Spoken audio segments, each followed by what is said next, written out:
고위공직자 범죄수사처로부터 윤석열 대통령의 내란 우두머리 등 혐의 사건을 넘겨받은 검찰이 어제 구속기간 연장을 신청한 것으로 확인됐습니다. 검찰 비상계엄 특별수사본부는 어제 윤 대통령에 대한 구속기간 연장을 서울중앙지방법원에 신청한 것으로 파악됐습니다. 검찰이 신청한 구속 만료 시점은 다음 달 6일입니다.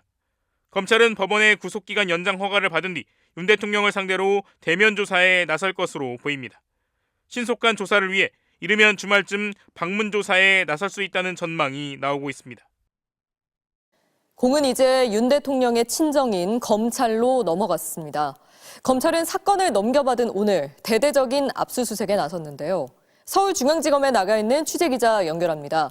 구나연 기자, 검찰이 국방부를 압수수색했죠. 네, 검찰 비상계엄 특별수사본부는 오늘 전격적으로 국방부 조사본부 압수수색에 나섰습니다. 100여 명 정도의 대규모 인력이 동원됐는데요. 윤석열 대통령 내란 사건 수사에 대한 강력한 의지를 밝힌 것으로 보입니다. 윤 대통령과 김 전 장관이 부인하고 있는 정치인 등 주요 인사에 대한 체포조 편성과 운용을 밝히기 위한 압수수색이었는데요.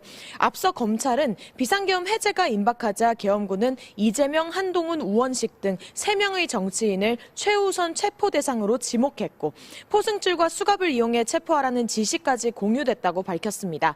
체포조 편성과 운용에 가담한 것으로 파악된 국방부 조사본부에 대한 압수수색을 통해 체포조 편성에 윤 대통령과 김 전 장관이 얼마나 개입돼 있는지 수사력을 집중하려는 것으로 보입니다.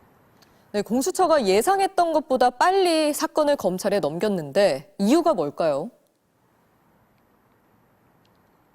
네, 공수처는 1차 구속기한으로 자체 계산한 28일보다 닷새 빠른 오늘 검찰에 사건을 넘겼습니다. 어제 강제구인과 구치소 현장 조사마저 최종 불발된 게 결정적이었는데요.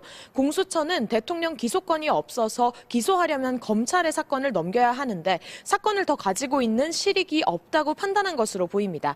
윤 대통령 사건을 검찰에 넘긴 공수처는 비상계엄 당시 언론사 단전 단수 등을 지시한 혐의를 받는 이상민 전 행정안전부 장관 사건 등을 계속 수사할 계획입니다. 검찰은 우선 법원에 구속기한 연장을 신청할 것 같은데요. 윤 대통령 대면 조사는 검찰에도 중요하지만 소환에 응할지는 미지수입니다. 검찰은 윤 대통령 대면 조사를 다각적으로 시도한 뒤 다음 달 5일을 전후해 구속 기소할 것으로 보입니다. 지금까지 서울중앙지검에서 전해드렸습니다.